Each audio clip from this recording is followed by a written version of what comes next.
전주 도심에 있는 예비군 훈련장 이전 문제가 논란입니다. 전주시가 항공대 헬기장 근처로 이전하려 하자 주민들이 강력 반발하고 있습니다. 민주당 ARS 경선에서 한 사람이 여러 표를 찍었다는 주장들이 나왔습니다. 사실로 확인될 경우 경선 공정성 논란이 커질 수 있는 사안입니다. 국립대 총장 직선제가 도입되면서 학교 구성원들 간의 갈등이 일고 있습니다. 전북대에서는 학생들이 투표 참여를 요구하고 나섰습니다. 여러분 안녕하십니까? 6년째 옮길 곳을 찾지 못한 전주 예비군 훈련장이 이전을 준비하고 있습니다. 그런데 장소가 앞서 항공대대가 이전한 전주 조촌동이어서 주민 반발이 거셉니다. 이경희 기자입니다. 전주 송천동에 자리 잡은 예비군 훈련장. 육군 35사단이 4년 전 임실로 이전했지만 대체 부지를 찾지 못하는 사이 아파트가 속속 들어섰습니다. 광역예비군대대 이전을 결사 반대한다. 반대한다. 화전동, 도도동 등으로 이루어진 조촌동 내 9개 법정동 주민들이 손팻말을 들고 한자리에 모였습니다. 예비군 훈련소가 조촌동 일대로 이전한다는 소식에 반발하고 나선 겁니다. 도도동 66만 제곱미터에 항공대대가 조성되는 상황에서 전주와 군산, 익산, 완주를 묶은 통합대대 이전은 주민 피해로 이어진다고 주장하고 있습니다. 우리 주민들한테 약속한 게 있습니다. 우리 조촌동에는 군시설은 절대 들어오지 않겠다고 우리 주민들을 두 번 죽이려는 행동은 절대 용서할 수 없습니다. 전주시는 실제 조촌동 일대를 대상으로 국방부와 이전 검토를 진행 중입니다. 군부대 집약이 지역의 피해를 최소화할 수 있다는 의견도 있어 주민과 협의를 통해 후보지를 결정하겠다는 입장입니다. 저희가 충분히 주민들하고 대화를 해서 주민 의견을 수렴해서 후보지 선정하는 데 진행하도록 하겠습니다. 6년간 지속된 이전 논란이 또다시 되풀이되고 있어 주민들과 협상 여부에 관심이 쏠리고 있습니다. MBC 뉴스 이경입니다. 군산 옥구농협 직원들이 수억 원의 쌀 판매 대금을 빼돌려온 의혹이 제기됐습니다. 옥구농협은 자체 감사에서 미국 종합처리장 직원 A씨 등 5명이 쌀 판매금을 차명 계좌로 빼돌리는 수법으로 최근 5년간 2억여 원을 가로챈 정황을 확인했으며 경찰은 내사에 착수했습니다. 지방선거의 중심은 광역단체장인데 도내 도지사 선거 구도가 여전히 불투명합니다. 선거일은 50여일 앞이지만 야권은 인물란의 공천 여부조차 장담할 수 없는 실정입니다. 김한광 기자입니다. 여당인 더불어민주당이 6.13 지방선거 전라북도지사 후보로 송하진 현 지사를 공천했습니다. 야권인 정의당에서는 권태홍 후보가 일찍부터 표밭을 누비고 있고 민중당에서는 이광석 후보가 최근 출마를 선언했습니다. 이로써 도내 지방선거 도지사 후보는 현재까지 민주당 송하진, 정의당 권태홍, 민중당 이광석 3자 대결 구도입니다. 국회 의석수 기준 도내 1당인 민주평화당과 민주당과 같은 의석수인 바른미래당은 정작 도지사 후보가 없습니다. 민주평화당과 바른미래당은 도지사 후보가 없는 탓에 시장 군수와 지방의원 선거 준비까지 연쇄적으로 영향을 받고 있다고 하소연합니다.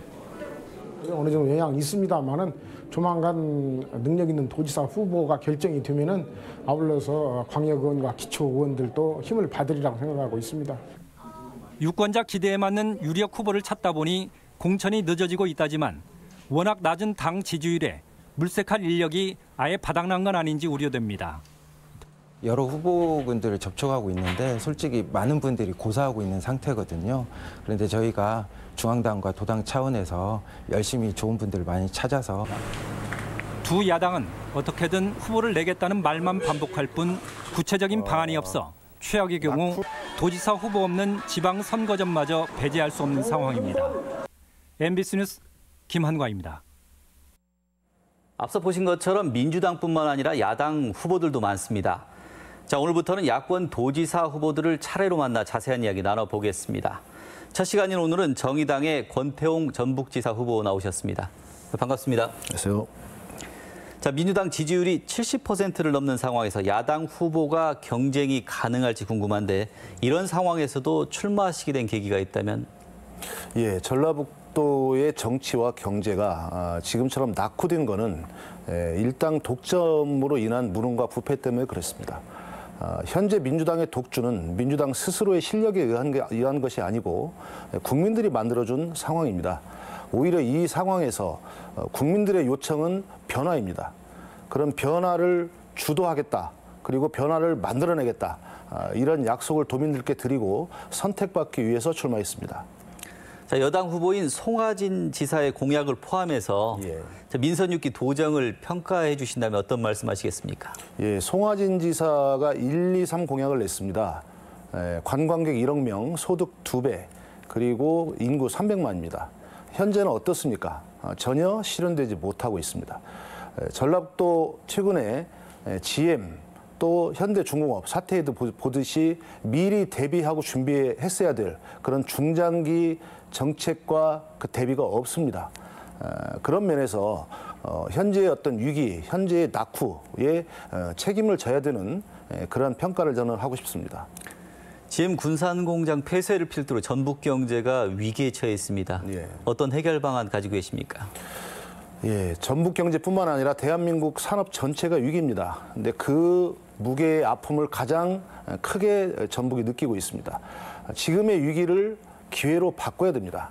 그러면 현재 신재생 에너지를 중심으로 해서 향후 산업 전환의 주도적 위치에 서야 됩니다.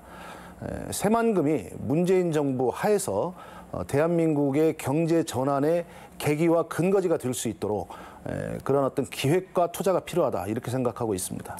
자, 전북을 제대로 바꿀 우리 권 후보만의 공약이 있다면 대표 공약 소개해 주십시오. 예, 지금 새만금 종합개발계획은 저는 실패하려고 봅니다. 새만금 신구상으로 새만금이 아까도 말씀드렸던 그런 에너지와 산업의 좀 중심 기지 역할을 할 수 있는 어떤 계획 전환이 필요하다. 두 번째로 대기업의 어떤 갑질을 근절하고 중소기업과 중소상공인들이 일자리와 소득의 중심에 설 수 있도록 하는 노력이 필요하다. 이렇게 생각을 합니다. 하나 더 덧붙이자면 전라북도 14개 시군의 균형 발전, 자치분권을 강력하게 추진하겠다. 이런 말씀을 드립니다. 나와주셔서 감사합니다. 예, 감사합니다. 민주당의 경선 ARS 투표에서 한 명이 2번 또는 3번이나 투표를 할 수 있었다는 주장이 제기됐습니다. 후보들은 공정성 논란을 제기했지만 당은 지역 특성상 당원이 너무 많아 어쩔 수 없다는 입장입니다. 유룡 기자입니다. 지난 14일 민주당 부안군수 경선 ARS 투표를 했다는 유권자들이 기자회견에 나섰습니다. 투표를 한 뒤에도 5분 10분 간격으로 전화가 계속 걸려와 연달아 특정 후보를 찍는 것이 가능했다는 주장입니다. 또 투표를 할 수 있게끔 멘트가 나오더라는 겁니다. 저도 받았습니다. 이런 사례들이 지금 저희가 어제 밤에까지 제보받은 게 50건이 넘었고요. 1인 1표가 원칙인데 권리당원인 자신에게 일반 안심번호 선거인단 전화까지 걸려오면서 중복 투표가 가능했다는 것. 그런데 무작위 추출 안심번호도 아닌 권리당원 투표를 3번이나 했다는 주장까지 나와 사실로 확인될 경우 경선의 공정성이 문제될 처지입니다. 권리당원 투표를 하라고 3번이나 전화가 왔었어요? 예, 계속 했죠, 3번. 그 전에도 2번을 받았어, 도의원 선거할 때도. 권리당원 2번 다. 그래서 이번에도 3번째 오는 것 같다, 그 생각이. 이에 대해 민주당은 일반인 안심번호는 2만 1,000명을 추출했는데 당원을 배제하기 어려워 어쩔 수 없었다고 말했습니다. 다만 권리당원 중복 투표는 기술적으로 불가능하다며 확인이 필요하다는 입장입니다. 당원 전화번호를 주고 그걸 배제할 수는 없나요? 그건 통신사와 우리와 그런 협력 관계나 그런 게 안 되고 데이터를 공유하는 시스템은 안 되고 우리는 그냥 안심번호를 받게 돼 있어요, 통신사. 셋 중 하나는 민주당원인 전북만의 어쩔 수 없는 상황인지 아니면 당의 준비 부족 때문인지 명확한 원인 규명이 필요해 보입니다. MBC 뉴스 유룡입니다. 도내 야권의 지방선거 후보 공천이 오늘부터 본격화합니다. 민주평화당 전북도당은 오늘 지방선거에 공모한 단체장 12명과 지방의원 76명 등 88명의 후보를 대상으로 면접을 실시해 경선 지역과 단수 후보 등을 확정해 발표할 계획입니다. 정의당 전북도당도 단체장과 지방의원 입후보자 17명을 대상으로 오늘부터 후보 선출 투표에 들어갔으며 바른미래당 전북도당은 주말부터 공천심사 일정을 구체화할 방침입니다. 학원 민주화로 대학마다 직선제로 총장을 뽑는 규정과 절차 마련이 한창인데요. 하지만 교수들이 주도권을 쥐다 보니 학내 구성원들이 반발하고 있습니다. 강동엽 기자입니다. 학생들이 회의실 입구를 둘러싸자 참석하려는 교수들과 실랑이가 벌어집니다. 저희 분들과는 모르겠어요. 불법이죠. 법적으로 처벌받습니까? 그렇죠. 전북대 교수회의 총장 직선제 논의를 저지하기 위해 총학생회가 나선 겁니다. 이후 교수들이 장소까지 변경했지만 학생들의 반발에 부딪혀 결국 회의는 무산됐습니다. 학교 민주화로 전북대는 올해 총장 선거가 직선제로 바뀌었지만 구성원 가운데 대다수를 차지하는 학생들의 목소리는 반영되지 않고 있다는 겁니다. 길게는 한 7년 정도 학교에 있고 그 총장 임기가 4년인데 그 4년 동안 우리 대학을 이끌어나갈 장을 뽑는다는데 학생들이 배제가 된다는 것은 대학 교직원들 역시도 참여 보장을 요구하고 있습니다. 저희가 올해는 학교에 당연히 직원이고 구성원이라는 것을 저희가 조금 나타내고자. 교수회는 정해진 것이 없다면서도 총장 선출에 관한 방식과 절차를 정하는 권한은 교수에게 있다는 점을 들어 부정적인 반응입니다. 실제로 지난해 직선제로 총장 선거를 벌인 군산대의 경우 학생 참여 비율은 2.7%에 불과했습니다. 법에 그렇게 되어 있기 때문에 우리가 학생을 가르치는 교수 입장에서 그걸 의미할 수 없잖아요. 우리가 먼저 논의를 해보고. 총장 직선제가 촛불의 힘으로 새 정부가 들어서면서 찾아온 변화인 만큼 구성원들의 참여권을 보장해야 한다는 목소리가 힘을 얻고 있습니다. 학생들은 비단 교육의 소비자일 뿐만이 아니라 학문의 주체이기도 합니다. 그렇기 때문에 주체로서의 권리를 행사할 수 있도록. 전북대 교수회는 이르면 다음 달 총장 직선제 세부안을 확정한다는 계획이어서 구성원 간 갈등은 더욱 심화될 전망입니다. MBC 뉴스 강동엽입니다. 정부의 자구안 제출 기한이 이틀 앞으로 다가온 상황에서 한국GM노사의 재협상이 결렬됐습니다.